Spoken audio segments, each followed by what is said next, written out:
ये P block आपका chapter था। पी ब्लॉक ये चैप्टर को पढ़ने के लिए, ये इनऑर्गेनिक का चैप्टर है। इसे पढ़ने के लिए सबसे पहले आपको पीरियोडिक टेबल से रिलेटेड कुछ बात पता होना चाहिए। कौन कौन सा बात पता होना चाहिए, देखिए। सबसे पहले एटॉमिक रेडियस। एटॉमिक रेडियस के बाद हमें आयोनाइजेशन इंथैल्पी या आयोनाइजेशन एनर्जी बोल लीजिए। उसके बाद इलेक्ट्रोनेगेटिविटी और इलेक्ट्रॉन एफिनिटी, ये सब जो टर्म्स है, ये सारा टर्म्स पीरियोडिक टेबल का है और ये सारा प्रॉपर्टीज हमको जो है वो पता होना चाहिए, क्योंकि पी ब्लॉक जो है वो पीरियोडिक टेबल का ही एक चैप्टर है। पी ब्लॉक जो है वो पीरियोडिक टेबल का ही एक चैप्टर है। तो इसको पढ़ने के लिए ये सब प्रॉपर्टीज को समझना होगा। तो आइए जल्दी से एक बार इसे रिकैप कर लेते हैं। सबसे पहले अगर आप देखोगे तो हमारे पास एटॉमिक रेडियस आएगा, है ना। क्या होता है एटॉमिक रेडियस? देखो, अगर आप देखते हो एटॉमिक रेडियस, तो एटॉमिक रेडियस का जो सिंपल स्टेटमेंट है वो है न्यूक्लियस से आउटर मोस्ट सेल में जो इलेक्ट्रॉन है, न्यूक्लियस से आउटर मोस्ट सेल में जो इलेक्ट्रॉन है उसका जो डिस्टेंस है, इसी डिस्टेंस को हम लोग क्या बोलेंगे? Atomic radius. हालांकि बाद में हमें पता चला था कि इलेक्ट्रॉन वेव के फॉर्म में रहता है तो अलग तरीका से कैलकुलेट करते थे, बट एक सिंपल स्टेटमेंट आप पता रखिए। प्रॉपर्टीज समझने के लिए सिंपल स्टेटमेंट हमें पता होना चाहिए कि एटॉमिक रेडियस क्या होता है। न्यूक्लियस और इलेक्ट्रॉन के बीच का दूरी, यानी कि डिस्टेंस, ठीक है। अब सबसे पहले अगर आप देखोगे तो किन बातों पे ये डिपेंड करेगा, कैसे पता चलेगा? प्रॉपर्टीज और ट्रेंड्स भी समझना पड़ता है।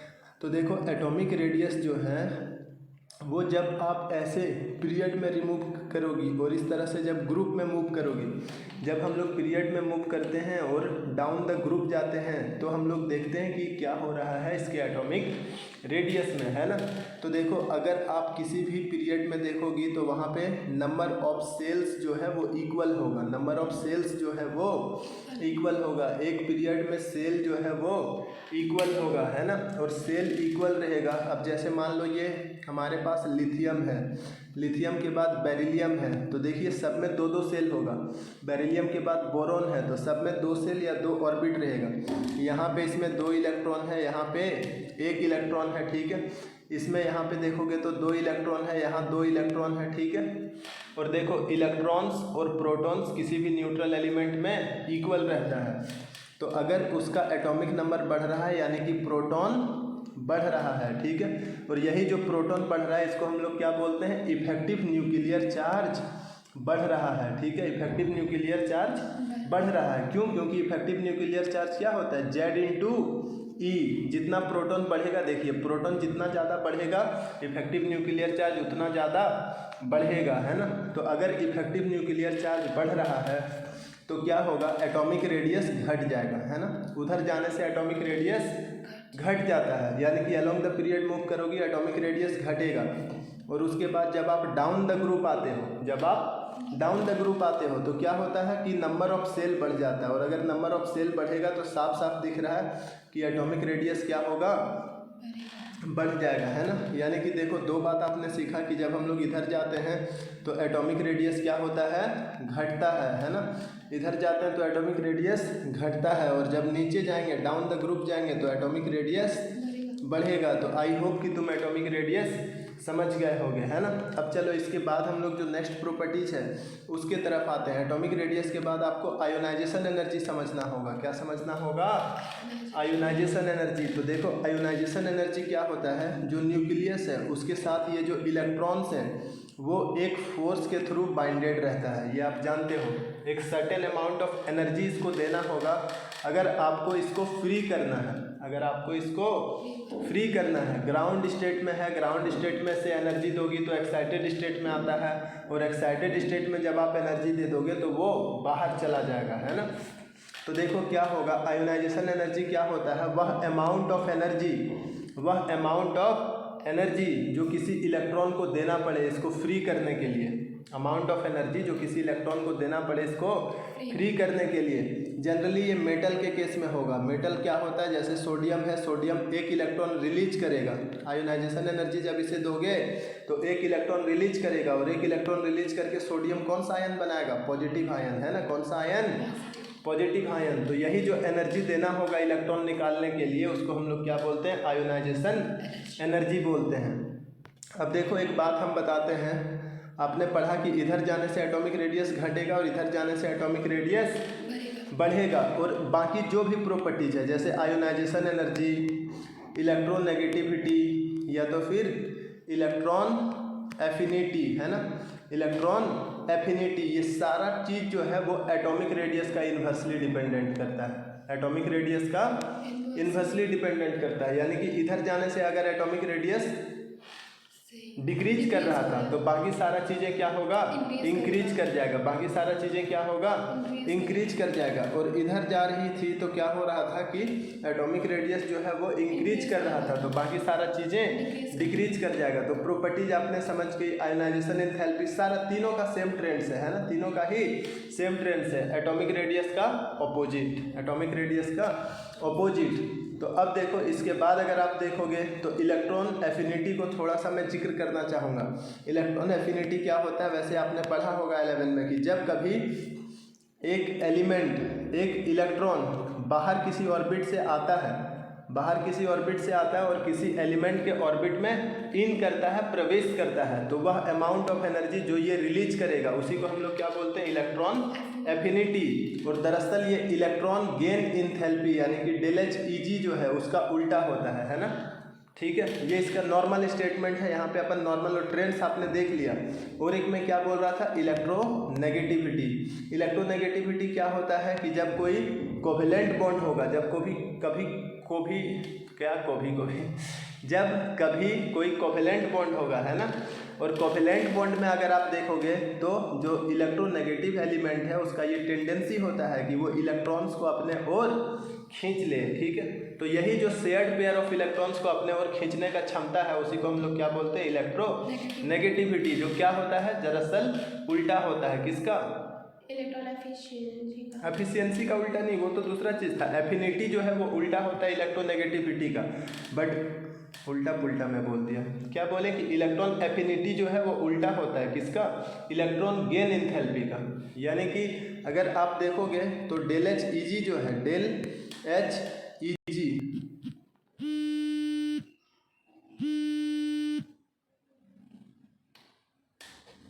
ΔHEG है ना, देखो जो ΔHEG है वो उल्टा होता है किसका, ΔHEG जो है वो उल्टा होता है इलेक्ट्रॉन एफिनिटी का, है ना, इलेक्ट्रॉन एफिनिटी का। इलेक्ट्रॉन गेन एंथैल्पी जो है वो उल्टा होता है इलेक्ट्रॉन एफिनिटी का। बल्कि इलेक्ट्रोनेगेटिविटी एक इंडिपेंडेंट टर्म है। इलेक्ट्रोनेगेटिविटी क्या होता है कि जब कभी कोवेलेंट बॉन्ड बनेगा तो उस कोवेलेंट बॉन्ड में इलेक्ट्रॉन को अपने ओर खींचने का जो क्षमता है उसी को हम लोग क्या बोलते हैं, इलेक्ट्रोनेगेटिविटी। और इसका भी वही ट्रेंड है जो बाकी का था, है ना, यानी कि एटॉमिक रेडियस का ऑपोजिट। तो आप समझ गए कि एटॉमिक रेडियस कितना ज़्यादा इंपॉर्टेंट है। अब आओ पी ब्लॉक, यहाँ जो हमें 12th में पढ़ना है वहाँ से शुरू करते हैं, ग्रुप 15 से। कहाँ से, ग्रुप 15 से। ग्रुप 15 को हम लोग कौन सा फैमिली बोलेंगे, नाइट्रोजन फैमिली। कौन सा फैमिली, नाइट्रोजन फैमिली, या इसी का दूसरा नाम है पिनिक्टोजेंस। कौन सा जेंस, पिनिक्टोजेंस, ठीक है। नाइट्रोजन फैमिली या तो पिनिक्टोजेन, क्या नाम है, नाइट्रोजन फैमिली या तो पिनिक्टोजेन। देखिए पिनिक्टोजेन जो है उसके बारे में हम लोग बात करेंगे, नाइट्रोजन फैमिली या पिनिक्टोजेन। तो इसी पिनिक्टोजेन के बारे में हम लोग बात करेंगे। आइए देखिए, इसमें अगर देखोगे तो इसको निमोनिक्स क्या करा जाता है, न्यूज़पेपर आज सब बिकेगा, न्यूज़पेपर आज सब बिकेगा। कुछ बच्चे ऐसे भी कोडिंग करते हैं कि ना पी ऐसे सबके बीच, ठीक है, क्या करते हैं कि ना पी ऐसे सबके बीच। खैर निमोनिक्स तुम जो भी करो कोई दिक्कत नहीं है, लेकिन नाम देखो, न से नाइट्रोजन, प से फॉस्फोरस हो गया, न्यूज़पेपर, एस से आर्सेनिक है, एंटीमनी है, बिस्मथ। अब इसमें देखिए थोड़ा, ये दोनों जो है नन मेटल है, शुरू के 2 ठो नन मेटल है, बीच का 2 ठो मेटलॉइड्स है, और लास्ट वाला बिस्मथ जो है वो मेटल है। यानी कि नीचे जाने से मेटेलिक प्रॉपर्टी क्या होगा, बढ़ेगा। मेटेलिक प्रॉपर्टी क्या होगा, बढ़ेगा। और ऊपर आने से मेटेलिक प्रॉपर्टी क्या होगा, घटेगा। आई होप तुम समझे। अब देखो इसके बाद इलेक्ट्रॉन, लेकिन सब में क्या है, P3। तो P3 है तो इससे हमें क्या पता चल रहा है कि ये कौन सा पीरियड का होगा। ये तो आप जानते हो ना कि जब हमारे पास इस तरह का कुछ बात हो जैसे 2P3, तो इससे हमें पता चलता है कि ये सेकेंड पीरियड से है। कौन सा पीरियड से है, सेकेंड पीरियड। इससे हमें क्या पता चलता है कि ये पी ब्लॉक एलिमेंट है। कौन सा ब्लॉक है? पी ब्लॉक एलिमेंट है। और 3 है तो इससे हमें ग्रुप पता चलेगा। ग्रुप कैसे निकालेंगे? 12 + 3। 12 क्यों प्लस कर रहे हैं? क्योंकि शुरू का S का 2 ठो और बाद में D का 10 ठो। 10 और 2 12 ठो छोड़ दो, 13 से पी ब्लॉक स्टार्ट होता है। तो जब भी कभी पी ब्लॉक का निकालना होगा तो 12 में से जो आउटर सेल का इलेक्ट्रॉन है उसको ऐड करना पड़ेगा। ठीक है, तो ऐड कर दोगे आप तो यहाँ से चीज़ें हमसे कैलकुलेट हो जाएगा, है ना। तो आइए अब आगे देखते हैं। आगे देखते हैं कि इस ग्रुप का फिजिकल प्रॉपर्टीज क्या क्या है। इस ग्रुप का फिजिकल प्रॉपर्टीज क्या क्या है। सबसे पहले एटॉमिक रेडियस, जिसका हम लोग जिक्र भी कर चुके हैं। देखो जब आप डाउन द ग्रुप जाती हो तो क्या होगा? एटॉमिक रेडियस धीरे धीरे बढ़ेगा। अभी ऊपर हम लोग जिक्र भी किए। आयोनाइजेशन एनर्जी देखो एटॉमिक रेडियस का इन्वर्सली डिपेंडेंट होता है ना। अभी बोले ना ऊपर, तो अगर आप देखोगे तो देखो ये सारा क्या हो जाएगा, जो एटॉमिक रेडियस है उसका जस्ट ऑपोजिट, किसी तरह का कोई एक्सेप्शन नहीं है। इसके बाद इलेक्ट्रोनेगेटिविटी बोलो। इलेक्ट्रोनेगेटिविटी आप बताइए क्या होता था इलेक्ट्रोनेगेटिविटी? कोवैलेंट बॉन्ड में इलेक्ट्रॉन का अपनी तरफ खींचने का क्षमता है ना। शेयर्ड पेयर ऑफ इलेक्ट्रॉन्स को अपने तरफ खींचने का क्षमता, उसी को हम लोग क्या बोलते हैं? इलेक्ट्रोनेगेटिविटी, है ना। अब इलेक्ट्रोनेगेटिविटी में अगर आप देखोगी तो ये भी क्या होता है? उल्टा होता है। किसका? एटॉमिक रेडियस का। तो इसका भी ट्रेंड्स देखो बिल्कुल ही नॉर्मल है। मेटालिक करेक्टरिस्टिक में अगर देखती हो तो ऊपर का जो 2 है वो क्या है? नॉन मेटल है। बीच का जो 2 है वो क्या है? मेटलॉइड्स है। और लास्ट वाला मेटल है। तो नीचे जाने से मेटालिक करेक्टरिस्टिक्स बढ़ेगा, जो ऊपर हम लोग जिक्र भी कर रहे थे। अब चलिए इसमें और भी आगे चला जाए। अब देखो ऑर्डर ऑफ कैटिनेशन। देखो अगर आपको कैटिनेशन नहीं पता है तो कैटिनेशन को हम बताना चाहेंगे कि ये क्या होता है? Self linking property. क्या होता है? Self linking. जैसे कार्बन कार्बन के ही साथ जुड़ के एक लंबा सा चेन बनाता है। इस प्रॉपर्टी को हम लोग क्या बोलते हैं? कैटिनेशन। क्या बोलते हैं? कैटिनेशन। नॉन मेटल जो है, नॉन मेटल में इस तरह का हरकत आपको दिखेगा। नॉन मेटल जनरली क्या है? कैटिनेशन में शामिल होता है ना। अब देखो अगर आप कैटिनेशन में देखोगी तो जैसे जैसे हम लोग नीचे जाएंगे वैसे वैसे कैटिनेशन का क्षमता घटते जाता है ना। लेकिन एक एक्सेप्शन है कि नाइट्रोजन बाद में आएगा और फास्फोरस पहले आएगा, है ना। अब आप सोच रही होगी कि नाइट्रोजन बाद में क्यों आएगा, फास्फोरस पहले क्यों आ गया? बाकी नॉर्मल सब में जनरल ट्रेंड्स था। तो इसके लिए देखो एक नाइट्रोजन जो है ये मैक्सिमम 4 बॉन्ड बना सकता है। मैक्सिमम ये 4 बॉन्ड बना सकता है जो इसका कोवेलेंसी है।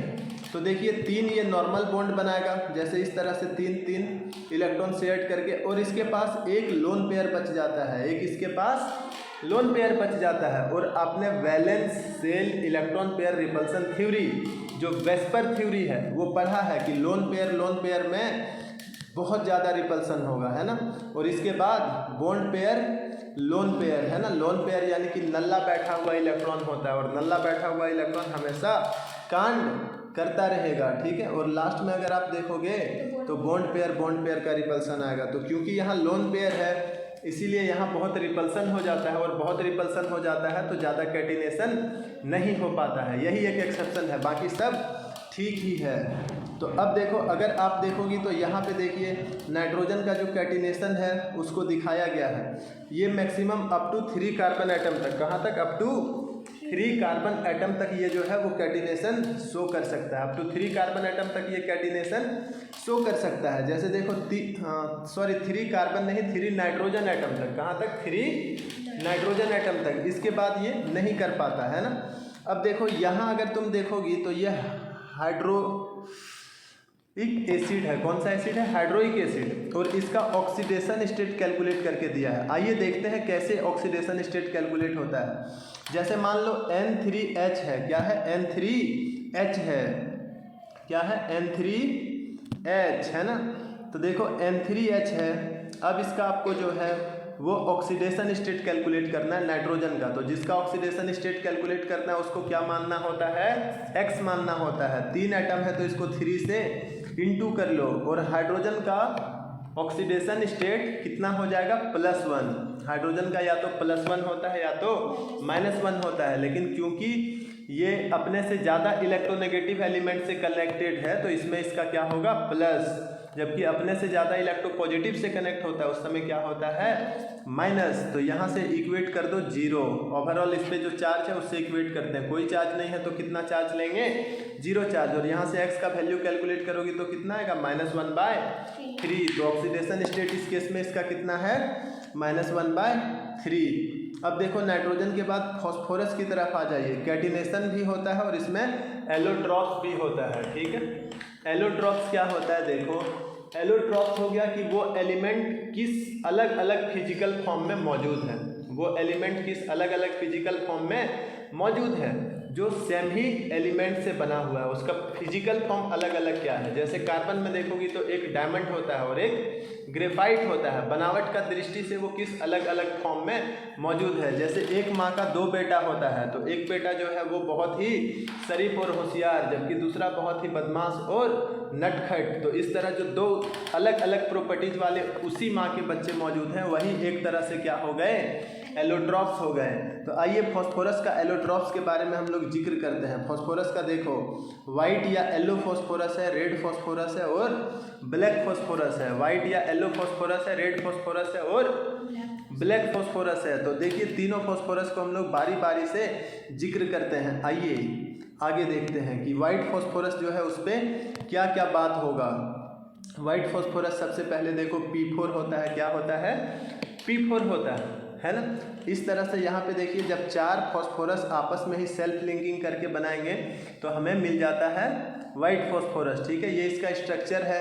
अगर आप यहाँ पे देखोगे तो 3 बॉन्ड पेयर, एक फॉस्फोरस में ध्यान दें, एक जो फॉस्फोरस है उसमें 3 ऐसे बॉन्ड है और एक लोन पेयर है। 3 बॉन्ड पेयर और एक लोन पेयर, टोटल देखोगी तो 4 यानी कि कौन सा शेप टेट्राहेड्रल, सॉरी शेप नहीं, ज्योमेट्री कौन सा टेट्राहेड्रल। और इसका शेप क्या होता है वो आपने valence shell electron pair repulsion theory में पढ़ा था, ठीक है, कि जब लोन पेयर आएगा तो टेट्राहेड्रल इसका शेप नहीं रहेगा, जबकि ज्योमेट्री इसका क्या होगा टेट्राहेड्रल ही होगा, है ना। जब हम लोग ज्योमेट्री लिख रहे होते हैं उस समय हमें बॉन्ड पेयर लोन पेयर दोनों को ही देखना होता है, लेकिन जब शेप बताएंगे तो हम लोग लोन पेयर को नहीं देखेंगे, केवल बॉन्ड पेयर को देखेंगे। और इस तरह से हमें लग रहा है कि ये जो शेप है इस शेप को हम लोग क्या बोलते हैं ट्रायगोनल पिरामिडल, ठीक है, ट्रायगोनल पिरामिडल। तो शेप इसका अलग हो जाएगा, जबकि इसका जो ज्योमेट्री है वो कौन सा है टेट्राहेड्रल, ठीक है। तो टेट्राहेड्रल ज्योमेट्री है। अब और भी बात आप देखो, अगर आप फॉस्फोरस, अब क्या हम लोग देखने वाले हैं प्रॉपर्टीज ऑफ वाइट फॉस्फोरस या येलो फॉस्फोरस। क्या क्या प्रॉपर्टीज है देखो, ये बहुत पॉइजनस होता है, जहर होता है, अगर खाओगे तो मर जाओगे, ठीक है। उसके बाद दूसरा चीज देखिए इग्निशन टेम्परेचर कम होता है। क्या आप कुछ बोलना चाहोगे, क्या होता है इग्निशन टेम्परेचर? वो मिनिमम टेम्परेचर जिसमें कोई भी मटेरियल जो है just start to burn, just जलना शुरू हो जाए, ठीक है। जैसे तुम्हें जलाएंगे तो कम से कम टेम्परेचर जहाँ पे तुम जलना शुरू हो जाओगे उसी को क्या बोला जाएगा, तुम्हारा इग्निशन टेम्परेचर बोला जाएगा, ठीक है। और अगर आप देखोगी तो वाइट फॉस्फोरस के केस में बहुत ही कम होता है और इसलिए ये आसानी से आग पकड़ लेता है। और अगर आपको इसको बचाना है तो इसको आपको पानी में रखना होगा। कहाँ रखना होगा? पानी में रखना होगा, ठीक है। ये देखो इनसॉल्यूबल होता है वाटर में। क्या होता है? इनसॉल्यूबल होता है वाटर में। मगर आप देखोगी तो CH2 वगैरह में ये सॉल्यूबल हो जाएगा, ठीक है। खैर अगर नेक्स्ट अपन देखते हैं तो आगे आ जाइए इसके प्रॉपर्टीज को ये देख लेते हैं। It react with NaOH giving pH3 जो फॉस्फोरिन गैस है। और इस रिएक्शन को देखो एक बार IT में पूछा गया था, कुछ पूछ लेगा कि बताइए जो प्रोडक्ट बनता है वो क्या बनता है, या तो प्रोडक्ट में ये pH3 बनता है उसका ऑक्सीडेशन स्टेट कितना है। तो इस रिएक्शन को आप अच्छे से याद करके रखोगे, ठीक है। अब देखो इसके बाद नेक्स्ट प्रॉपर्टीज हमारे पास आ जाएगा कि when it is kept in dark it glow, this phenomena is called phosphorescence, ठीक है। देखो ये एक इसका अपना प्रॉपर्टीज है कि जब भी कभी तुम अंधेरा में रख दोगी तो अंधेरा में रखने से ये क्या होगा, जलना शुरू होगा। अंधेरा में रख दोगे तो क्या होगा, जलना शुरू होगा। एक चमक रहेगा इसमें जिसके तहत हम लोग इसको देख पाएंगे, ठीक है, ठीक है। और देखो ये एनर्जी जो है लाइट की तरह उत्सर्जित करता है, ना कि हीट की तरह। बस धुधुंग धुधुंग धुधुंग धुधुंग जलेगा, वो हीट तुम्हें नहीं देगा बट लाइट देगा, ठीक है। हीट तुम्हें नहीं देगा बट वो लाइट तुम्हें देगा। ये कहानी है सारा, किसका कहानी है? वाइट फॉस्फोरस का, ठीक है। अच्छा देखो, ऑक्सीजन के प्रेजेंस में जब आप इसे हीट कर देती हो तो ऑक्सीडाइज होकर P2O5 यानी कि फॉस्फोरस पेंटा ऑक्साइड बना देगा, है ना, P2O5। जब तुम ऑक्सीजन में इसे हीट कर दोगे तो ये क्या बना लेगा? फॉस्फोरस पेंटा ऑक्साइड। अब नेक्स्ट हमारे पास जो कहानी है वो रेड फॉस्फोरस का है। तीनों फॉस्फोरस में अगर तुम देखोगे तो सबसे ज़्यादा खतरनाक, सबसे ज़्यादा रिएक्टिव कौन सा था? वही वाइट फॉस्फोरस या जिसे येलो फॉस्फोरस बोलते हैं। अब देखो रेड फॉस्फोरस में देखो, इसमें तो एक लंबा सा चेन है, एक लंबा सा चेन है यानी कि पॉलीमराइजेशन हो गया है, और पॉलीमराइजेशन हो गया है तो लंबा चेन जल्दी से टूट नहीं पाएगा, ठीक है। लंबा चेन जल्दी से टूट नहीं पाएगा, जबकि छोटा चेन जो है वो जल्दी से टूट जाता है, ठीक है। मान लो तुम्हें जो है वो बस में तुम घुसे थे, तुम्हें कहीं उतरना था, अब 40 लोग तुम्हारे आगे खड़े थे, वहाँ से तुम्हें निकल पाना है तो बहुत डिफ़िकल्ट है, ठीक है। जबकि अगर तुम अपना कार से जा रहे थे तो तुरंत तुम निकल के कूद सकते हो, यानी कि जब लंबा सा चेन होगा, लंबा सा लाइन होगा तो यहाँ से निकल कर रिएक्ट कर पाना बहुत ही मुश्किल है, ठीक है। यही बात अपन अगर देखेंगे तो देखिए यहाँ लिखा है, it consist of P4 unit linked together due to which it is highly polymerized and hence less reactive। अगर पॉलीमराइज एक लंबा सा चेन बना है तो जाहिर सा बात है कि ये कितना रिएक्टिव होगा? लेस रिएक्टिव होगा, है ना। इतना लंबा चेन से ये कैसे रिएक्ट करेगा? इसी वजह से इसके प्रॉपर्टीज भी देखिए कि ये उतना ज़्यादा पॉइजनस नहीं होता है। इग्निशन टेम्परेचर बहुत ही हाई है ना, और बहुत हाई है तो इसमें आसानी से आग भी नहीं लगेगा। ये जो है वाटर में भी सॉल्यूबल हो जाएगा, उसके साथ साथ CH2 में भी सॉल्यूबल हो जाएगा। ये सब बातें आपको पता होनी चाहिए, याद रखना होगा। It do not react with base और अल्कली, किसी भी बेस से ये रिएक्ट नहीं करता। अल्कली क्या होता है? वाटर सॉल्यूबल बेसिस, है ना, लाइक NaOH, KOH, ये सब, है ना। तो ना तो ये किसी बेस से रिएक्ट करेगा और ना ही किसी अल्कली से रिएक्ट करेगा, ठीक है। अब ये देखो, इसमें फ्लोरेसेंस जो है यानी कि जो चमक था वो चमक भी नहीं दिखेगा, अंधेरा में ये ग्लो भी नहीं करेगा, ठीक है। अब देखो, when heated in presence of oxygen it also get oxidized P2O5 यानी कि फॉस्फोरस पेंटाऑक्साइड, ये भी बना दिया, ठीक है। फॉस्फोरस पेंटाऑक्साइड ये भी बना दिया। अब आइए ब्लैक फॉस्फोरस की तरफ। ब्लैक फॉस्फोरस देखोगे तो इस तरह का रिंग में रहेगा, यानी कि 1 2 3 4 5 6, ठीक है, 6 का ये एक रिंग बनाए हुए है और इस तरह से ये रहता है। अब इसके बाद देखिए, अगर आप देखती हो तो इतना ही बस इसका स्ट्रक्चर देख लो। और स्टेबिलिटी में देखोगे तो ब्लैक फॉस्फोरस सबसे ज़्यादा स्टेबल है, फिर रेड, और वाइट वाला तो बिल्कुल ही स्टेबल नहीं है, वो हाईली रिएक्टिव है, वो हाईली रिएक्टिव है, ठीक है। अब हाईली रिएक्टिव है तो यहाँ तक के बाद अपन नेक्स्ट आगे देखते हैं प्रॉपर्टीज़ को। अब हम लोग पढ़ने जा रहे हैं, तो आइए देखते हैं कि केमिकल प्रॉपर्टीज जो है वो ये पी ब्लॉक एलिमेंट्स यानी कि ये जो नाइट्रोजन फैमिली है उसका किस तरह से है। सबसे पहले हम लोग देखते हैं हाइड्राइड्स को। हाइड्राइड आप जानती हो कि क्या बोला जाता है, जब कभी कोई भी एलिमेंट हाइड्रोजन से रिएक्ट कर ले तो वो क्या बनाएगा?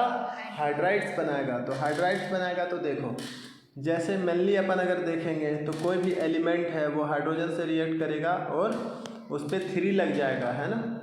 इस ग्रुप के लिए क्या लगेगा? 3 लगेगा, क्योंकि सबका वैलेंसी कितना है? 3 है। क्या है वैलेंसी?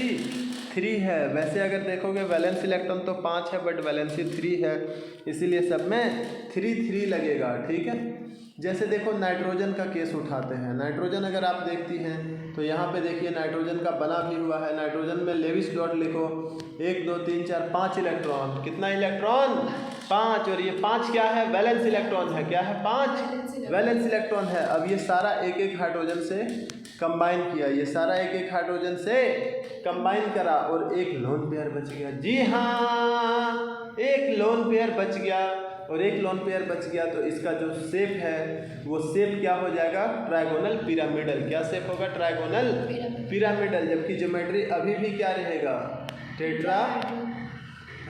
क्या रहेगा? टेट्राहेड्रल, है ना। यानी कि ज्योमेट्री जो है वो लोन पेयर पे डिपेंड नहीं करता है, जबकि शेप उसका जो है वो लोन पेयर पे डिपेंड करता है। दरअसल होगा क्या कि लोन पेयर आने की वजह से इसमें रिपल्सन थोड़ा और भी बढ़ जाएगा, रिपल्सन थोड़ा और भी बढ़ जाएगा, ठीक है। पहले तो टेट्राहेड्रल का शेप था, टेट्राहेड्रल का शेप था, हाँ टेट्राहेड्रल का ज्योमेट्री था पहले, बट लोन पेयर जब आ गया तो अभी भी जो ज्योमेट्री है वो कैसा है, टेट्राहेड्रल ही है, लेकिन जो शेप है वो थोड़ा क्या हो गया है, बदल गया है। शेप क्या हो गया है, बदल गया है।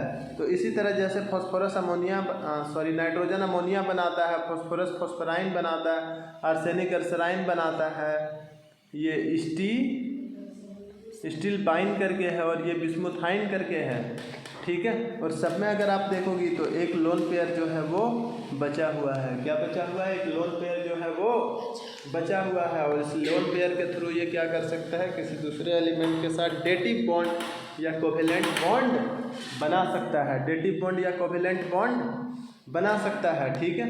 तो यहाँ तक अगर हाइड्राइड का कहानी आपने देख लिया, तो आइए अब आगे देखते हैं कि ऑर्डर ऑफ थर्मल स्टेबिलिटी क्या है। Order of thermal stability, thermal stability मतलब हो गया कि टेम्परेचर बढ़ा रहे हैं तो उस पर इफेक्ट क्या पड़ रहा है, टेम्परेचर बढ़ा रहे हैं तो उस पर इफेक्ट क्या पड़ रहा है। टेम्परेचर बढ़ाने से इफेक्ट क्या पड़ेगा, देखिए कि वो बॉन्ड उसका टूटेगा, है ना, वो बॉन्ड उसका टूटेगा। और थर्मल स्टेबिलिटी देखो सबसे ज़्यादा NH3 दिखाता है, क्यों, क्योंकि इसमें नाइट्रोजन और हाइड्रोजन पास पास है, और पास पास है तो बॉन्ड बहुत मजबूत है, ठीक है, पास पास है तो बॉन्ड बहुत ही मजबूत है, और बहुत मजबूत बॉन्ड है, फिर थोड़ा कम थोड़ा कम थोड़ा कम, ऐसे धीरे धीरे इसका स्टेबिलिटी जो है, थर्मल स्टेबिलिटी वो क्या होते जाएगा, कम होते जाएगा। क्या होगा, कम होते जाएगा, ख़त्म नहीं, मैं बोल रहा हूँ कम होते जाएगा। बट सबसे ज़्यादा किस में रहता है, नाइट्रोजन में, क्यों, क्योंकि छोटा साइज है तो इलेक्ट्रॉन को आसानी से ये टूटने नहीं देगा, इसी को थर्मल स्टेबिलिटी बोलते हैं। और थर्मल स्टेबिलिटी के बाद नेक्स्ट आप जो पढ़ोगी वो क्या है, ऑर्डर ऑफ रिड्यूसिंग कैरेक्टरिस्टिक्स, है ना, ऑर्डर ऑफ रिड्यूसिंग। देखो रिड्यूसिंग कैरेक्टरिस्टिक्स जो है वो थर्मल स्टेबिलिटी का इन्वर्सली डिपेंडेंट है, और लिख दो ट्रेंड, है ना, जो थर्मल स्टेबिलिटी था उसका जस्ट उल्टा है, कितना आसानी से वो रिड्यूस हो जाएगा, कितना आसानी से वो रिड्यूस हो जाएगा। रिडक्शन मतलब क्या होता था, याद है ना, गेन ऑफ इलेक्ट्रॉन या loss of electron, gain of electron. तो इलेक्ट्रॉन गेन करने के मामले में देखोगे तो जिसका साइज बड़ा है वो सबसे अच्छा है, और छोटा साइज वाला जो है उसमें थोड़ा सा दिक्कत होता है रिड्यूस करवाने में, ठीक है। और रिड्यूस करना भी नहीं चाहेगा, क्यों, क्योंकि वो स्टेबल फॉर्म में ऑलरेडी है। कौन सा फॉर्म में है, स्टेबल फॉर्म में ऑलरेडी है। अब देखो ऑर्डर ऑफ बेसिक कैरेक्टरिस्टिक्स, कौन सा कैरेक्टरिस्टिक्स, बेसिक कैरेक्टरिस्टिक्स। आप जानती हो कि बेसिक वही जो क्या करे, OH- आयन अपने एक्वस फॉर्म में दे दे। बट हमें ये भी पता है कि जनरली जो है वो मेटेलिक ऑक्साइड होता है बेसिक, और नॉन मेटेलिक ऑक्साइड कैसा होता है, एसिडिक। कैसा होता है, एसिडिक। मेटेलिक ऑक्साइड कहाँ था, हाँ ये था ना, ऑर्डर ऑफ बेसिक कैरेक्टरिस्टिक्स। देखो बेसिक कैरेक्टरिस्टिक्स आप अगर देखना चाहोगी तो बेसिक कैरेक्टरिस्टिक्स जैसे जैसे नीचे जाओगी वैसे वैसे क्या होगा, घटेगा। क्यों, क्योंकि इधर आने से नॉन मेटल जो है वो बढ़ता है, नॉन मेटेलिक प्रॉपर्टी, और नॉन मेटेलिक प्रॉपर्टी क्या होता है, एसिडिक। क्या होता है, एसिडिक। तो एसिडिक होता है तो इधर जाने से आप देखोगी तो एसिडिक स्ट्रेंथ घटेगा, एसिडिक स्ट्रेंथ घटेगा, क्योंकि नॉन मेटल मिलने वाला है ना। और इधर जाओगी तो एसिडिक स्ट्रेंथ क्या होगा, बढ़ेगा, यानी कि एसिडिक स्ट्रेंथ बढ़ता है, एसिडिक स्ट्रेंथ बढ़ता है कब, नीचे जाने पे, ठीक है। और उस तरह से कह लो बेसिक स्ट्रेंथ क्या होगा, एसिडिक बढ़ रहा है यानी कि बेसिक घटेगा ना। अगर एसिडिक बढ़ रहा है तो बेसिक क्या होगा, घट रहा है। तो वही चीज़ है कि नीचे जाने से बेसिक स्ट्रेंथ क्या होता है, घटते जाता है, ठीक है। अब आइए देखते हैं कि कौन सा फैमिली जो है वो हाइड्रोजन से किस तरह से हाइड्राइड बनाएगा। जैसे देखो इसमें आप नाइट्रोजन फैमिली में किसी को भी उठा के देख लोगी तो जैसे नाइट्रोजन का N, इसका वैलेंसी 3, हाइड्रोजन का यहाँ पे 1, तो क्या बन जाएगा NH3। हालांकि ये कोवेलेंट बॉन्ड बनाता है बट क्या बना NH3। अमोनिया तो बहुत फेमस है इसमें से। यहाँ से देखो अब ऑक्सीजन फैमिली वाला जो है ऑक्सीजन वगैरह का 2 और हाइड्रोजन का 1, ठीक है, ठीक है। तो यहाँ से क्या बनेगा H2 और O, है ना। इसमें से देखो H2O बहुत फेमस है, ठीक है। और इधर देखो हेलोजन फैमिली, इसमें से हाइड्रोजन का भी 1, हेलोजन का भी 1, तो HCl वगैरह बनेगा, HBr बनेगा, ठीक है। तो ये सारे हाइड्राइड्स हैं और सारे ही हाइड्राइड्स बहुत ही ज़्यादा इम्पॉर्टेंट हैं, ठीक है। तो अब अगर आप देखते हो तो ऑर्डर ऑफ डायपोल मोमेंट क्या होता है आपको पता है ना, क्या होता है, product of charge into distance. अगर चार्ज के टर्म में देखेंगे तो ठीक है, जैसे एक छोटा सा डिस्टेंस में जब दो चार्ज रखा हुआ हो तो इसको डायपोल बोलते हैं, और इसका जो डिस्टेंस है और जो चार्ज है इसी के प्रोडक्ट को हम लोग क्या बोलते हैं, डायपोल मोमेंट। तो डायपोल मोमेंट का अगर आप बात करोगी तो देखो क्या होता है, down the group with decrease in electronegativity घटा, यानी कि चार्ज घटा। जब हम लोग नीचे जाते हैं तो क्या होता है, इलेक्ट्रोनेगेटिविटी डिक्रीज करता है ना, और इलेक्ट्रोनेगेटिविटी डिक्रीज करा यानी कि चार्ज भी इसमें डिक्रीज करा, और चार्ज डिक्रीज करा तो डायपोल मोमेंट डिक्रीज कर गया है ना। तो देखो जैसे ही डाउन द ग्रुप जाओगे तो क्या होगा, चार्ज डिक्रीज करने लगेगा, और चार्ज डिक्रीज यानी कि डायपोल मोमेंट डिक्रीज। ये एक जनरल ऑर्डर है जो आप याद रखोगे, ठीक है। देखो कौन है, नाइट्रोजन, फास्फोरस, आर्सेनिक, एंटीमनी और बिस्मथ, ठीक है। नीचे जब जाओगे तो चार्ज घटेगा, और चार्ज घटेगा तो डायपोल मोमेंट घटेगा। बहुत सिंपल बात, बहुत ही सिंपल बात, ठीक है। अब आइए हैलाइड्स की तरफ चलते हैं। किसके तरफ चलते हैं, हैलाइड्स की तरफ, ठीक है। तो हैलाइड्स की तरफ अगर आप आ जाती हैं तो देखो सबसे पहले जो है वो ट्राई हैलाइड्स का बात करेंगे। ट्राई हैलाइड्स यानी कि एलिमेंट और 3, जैसे एलिमेंट है और इस पर 3 हैलाइड है यानी कि EX3, ठीक है। ये जो है ये भी पिरामिडल शेप का होगा और sp3 हाइब्रिडाइजेशन होगा, क्योंकि यहाँ भी एक लोन पेयर है।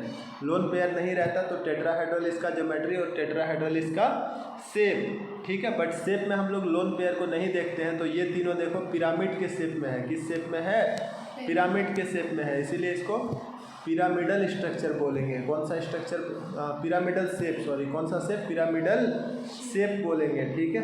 अब देखो यहाँ पे अगर आप देखती हैं तो देखिए क्या है, ये ट्राई हैलाइड्स बन गया। एग्जाम्पल के तौर पर यहाँ दिया हुआ भी गया है कि इसके पास जो फास्फोरस है इसके पास 5 वैलेंसी, और क्लोरीन के पास जो है वो क्या रहता है, 1 रहता है। फास्फोरस का 3 ठो देखिए P3 खाली है, तो तीनों जुड़ गया और एक लोन पेयर के तौर पे मौजूद है, ठीक है।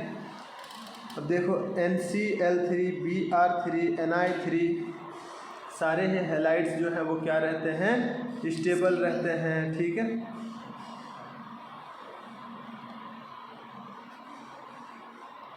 बट इन तीनों को अगर देखती हो तो ये क्या है, अनस्टेबल है। सारे ही हैलाइड्स जो है स्टेबल, ट्राई हैलाइड जो भी देखोगी वो सारा स्टेबल रहता है, बट ये NCl3, NBr3 और Ni3 ये जो है अनस्टेबल हो जाता है। अब तुम सोचोगी अनस्टेबल क्यों होता है, तो आइए देखते हैं कि अनस्टेबल ये क्यों होता है। सबसे पहले तो लो पोलैरिटी, ठीक है, पोलैरिटी इनका बहुत ही कम होता है। और दूसरा बात क्या है, large difference in size nitrogen का बहुत छोटा है, इस वजह से अगर देखोगी तो एक बहुत छोटा है और एक क्लोरीन वगैरह अगर देखती हो जो है वो बहुत बड़ा साइज का हो जाएगा, तो इसलिए ये जो है अनस्टेबल बन जाता है, ठीक है। अब देखो ये सवाल देखो, लेविस बेस कैरेक्टरिस्टिक्स जो है वो ट्राई हैलाइड्स का किस तरह है, ये IT पे पूछा हुआ सवाल है, अरेंज करने दिया हुआ था, ठीक है। इसमें अगर आप देखोगी तो Ni3 जो है वो सबसे बेहतर लेविस बेस है ट्राई हैलाइड में, फिर NBr, फिर NCl और फिर NF, ठीक है। ये जो है वो बेहतर बेस है। लेविस बेस क्या होता है, लेविस एसिड और लेविस बेस आपने जानती हो कि लेविस एसिड क्या होता है, जो इलेक्ट्रॉन डिफिशिएंट स्पीसीज हो, इलेक्ट्रॉन डिफिशिएंट स्पीसीज हो उसको हम लोग क्या बोलते हैं, लेविस एसिड। और जो इलेक्ट्रॉन एक्सेस वाला है उसको क्या बोलते हैं, लेविस का बेस, है ना। तो इसमें देखो लेविस एसिड अगर तो किसका पूछा है, लेविस बेस का पूछा है। तो लेविस बेस अगर देखती हो तो जब हम लोग नीचे जाएंगे तो उसका जो बेसिक स्ट्रेंथ है वो बढ़ जाएगा। Ni3 जो है वो बेहतर बेसिक है, आप पता रखना। अच्छा रीजन भी देखिए कि जब आप देखोगी तो नीचे जाने से क्या होता है, इलेक्ट्रोनेगेटिविटी डिक्रीज कर जाता है, ठीक है। इलेक्ट्रोनेगेटिविटी जो है वो डिक्रीज कर जाता है, और इस वजह से अगर आप देखती हो availability of lone pair over nitrogen atom increases, Lewis base characteristic increases. नीचे जाने से इलेक्ट्रोनेगेटिविटी जो है वो क्या होता है, डिक्रीज करता है। किसके केस में, हैलाइड्स के केस में ना, हैलाइजन का इलेक्ट्रोनेगेटिविटी नीचे जाने से घटता है, आप जानती हैं, ठीक है। और अगर आप देखोगी तो nitrogen atom increases, lone pair over nitrogen atom increases, hence Lewis base जो है प्रॉपर्टीज वो क्या होगा। देखो जैसे नाइट्रोजन था और ये जो है वो आई और आई से जुड़ा हुआ था। अब जैसे जैसे तुम नीचे जाओगे वैसे वैसे क्या होगा, इस सब का इलेक्ट्रोनेगेटिविटी घट जाएगा। इलेक्ट्रोनेगेटिविटी जब घट जाएगा तो ये जो लोन पेयर था यहाँ से, वैसे अगर इलेक्ट्रोनेगेटिविटी ज़्यादा था तो वो इस लोन पेयर को अपने ओर खींच रहा था। जब नीचे जाने से क्या होता है, नीचे जाने से इसके ऊपर इलेक्ट्रोनेगेटिविटी घट जाता है, यानी कि ये कम खींच पाएगा, और कम खींच पाएगा तो यहाँ पे लोन पेयर ज़्यादा हो गया है ना, और ज़्यादा हो गया तो जो इलेक्ट्रॉन एक्सेस स्पीसीज होता है वो क्या होता है, बेस। इलेक्ट्रॉन एक्सेस स्पीसीज जो है वो क्या होता है, बेस, लेविस बेस है ना। इलेक्ट्रॉन का कमी जिसमें रहेगा उसको लेविस एसिड, और इलेक्ट्रॉन जिसमें अधिक रहेगा उसको लेविस बेस। तो ये जो है वो बेहतर लेविस बेस हो गया है ना। क्यों? क्योंकि इसका इलेक्ट्रोनेगेटिविटी घट गया तो ये खींच नहीं पाया। और जबकि ऊपर वाला देखो कि फ्लोरीन वगैरह बहुत इलेक्ट्रोनेगेटिव है तो वो खींच लेगा। आइए देखते हैं फ्लोरीन के केस में क्या होगा। फ्लोरीन के केस में अगर आप देखोगी तो देखो फ्लोरीन जो है वो क्या रहेगा, यहाँ नाइट्रोजन था और ये फ्लोरीन और ये फ्लोरीन और ये फ्लोरीन, ठीक है। अब इसके पास जो लोन पेयर है उसको ये फ्लोरीन बहुत अच्छा इलेक्ट्रोनेगेटिव होने की वजह से अपने तरफ कुछ खींचेगा, और खींचेगा तो ये जो है वो लेविस एसिड की तरह काम करेगा, ना कि लेविस बेस की तरह, क्योंकि इलेक्ट्रॉन का कुछ कमी इसके पास महसूस होगा। बट जैसे तुम नीचे जाओगी वैसे वैसे ये ट्रेंड्स जो है वो क्या होता है, उल्टा हो जाता है। आई होप आप समझें, ठीक है। तो अब अगर आप देखोगे तो इसके बाद हम लोग जो है वो पेंटाहेलाइड्स की तरफ आएंगे। किसकी तरफ आएंगे? पेंटाहेलाइड्स की तरफ आएंगे। तो चलो पेंटाहेलाइड्स का जो कहानी है उसको अपन बाद में देखेंगे।